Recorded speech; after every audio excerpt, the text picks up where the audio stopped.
Assalamualaikum. Now we will start with the eyelid. First we will start with the structure of the eyelid. So in structure of the eyelid is converted into two lamellas, anterior lamella and the posterior lamella, through a gray line, and they are demarcated by a gray line in surgical plane which divides the lamella into anterior and posterior lamella. Look, ये diagram है. In this diagram we can see here it's a gray line. It is the lid margin because here the lashes are attached, so it's the lid margin. All the lid margin. So there is a gray line which divides the eyelid into anterior lamella and the posterior lamella. Now there are different layers of the eyelid. Now anterior lamella consists of different parts and posterior lamella consists of different layers, not parts, layers. So anterior lamella first. Look, in this diagram we will start. So anterior lamella here, it consists of the skin having these lashes, having sweat glands, having the gland of Zeiss, and skin also have the sebaceous gland. बाहर वाली side पे skin पे sweat gland, sebaceous glands होंगे. Then there is lashes with the gland Zeiss glands. Then there is gland of mole is also present. Then there is a very thin loose connective tissue layer which is known as subcutaneous connective tissue, which is attached to the skin. After that there is a third layer in which there is presence of the palpebral part of the orbicularis oculi muscle. This is the palpebral part of the orbicularis oculi muscle. After that we have the submuscular connective tissue which is present between the this is orbicularis oculi muscle and the tarsal plate, which is the part of the posterior lamella. So between the tarsal plate and the orbicularis oculi muscle there is presence of submuscular connective tissue की layer. ठीक है. Then in posterior lamella we have there are also in posterior lamella we have 4 layers. In first layer it is the fibrous layer. Fibrous layer में there is a central part, and central parts consist of the tarsal plate. Look, it's the eye, and when the eye is closed, so it's here the central part of the eye. So here we can see on the central part of the eye we have the presence of the tarsal plate. This light pink is the tarsal plate, and inside the tarsal plate there are the presence of the meibomian glands. After that we will have the palpebral part, which we have the palpebral fasciae. After that, the second layer of the posterior lamellae, we have the aponeurosis of the levator muscles.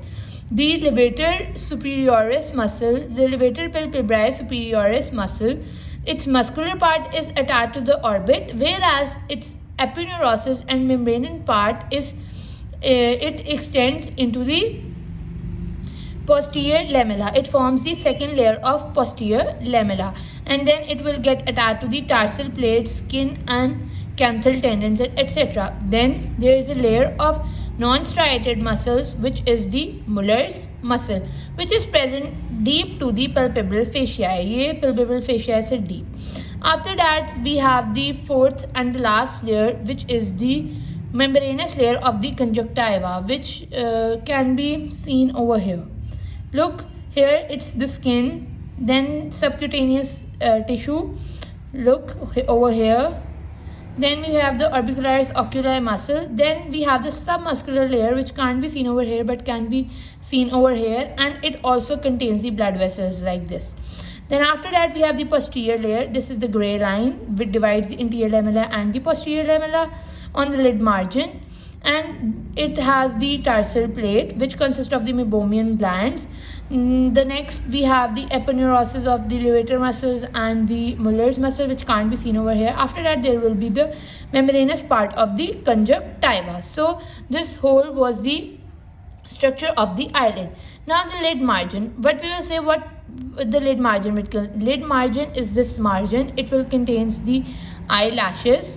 It will contains what else it will contain? It will contain the glands of Zeiss and gland of moles, and it will also contain the orifices for the meibomian glands.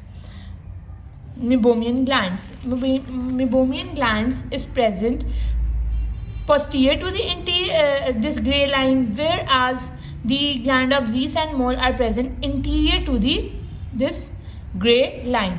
So this was the structure of the eyelid. After that, we will see the glands of the eyelid. The glands of the eyelid, over the skin we have the sebaceous and sweat glands, whereas on the tarsal plate we have the meibomian glands, and on the upper lid, जो upper lid होती है हमारी, उसके ऊपर we have meibomian glands which are 30 to 40 in number, whereas in lower tarsal plate, lower lid पे जो tarsal plate है उस पे कम meibomian glands है which are 20 to 30. Then on the lid margin we will have two glands, gland of Zeiss and gland of mole. The gland of Zeiss are the modified sebaceous glands, and these are and to these the large follicles are attached, whereas the gland of moles are the sweat glands, and it is attached obliquely in contact with the bulb of an eyelash. So here comes the blood supply, which we can say that the eye have the medial and palpebral branches of the ophthalmic and lacrimal artery. Then lymphatic drainage, the lymph of the eye goes into the preauricular and submandibular lymph nodes, and further is the nerve supply, which can be motor, which supplies the muscles of the eye, and sensory, that supplies the different parts of the eye. Then functions of the eyelid, what does it do? It provides the lubrication, it provides the mechanical protection from the external injuries. बाहर से कोई injury वगैरह ना हो उसकी वजह से cover की तरह एक्ट करती है, एक सपोर्ट की तरह एक्ट करती है, डिस्ट्रीब्यूशन ऑफ द टीयर्स या लुब्रिकेशन प्रोवाइड करता है जब मूवमेंट होती है eyelid की ओवर द आई, और and it also prevents the drying of the tier film के ड्राई भी ना हो by oily secretions of the meibomian gland. So this was all about the eyelid. Now there is a disease of the eyelid which we have clesion. So we will discuss it a little bit. What is clesion? In clesion there will be destruction in the orifices of the meibomian glands, due to which there will be increase in the secretion of the meibomian gland, and its increased secretion will accumulate inside the meibomian gland, which will cause the inflammation of the meibomian gland. So clesion is the chronic sterile inflammatory lipogranuloma of the meibomian glands. Look, here it is.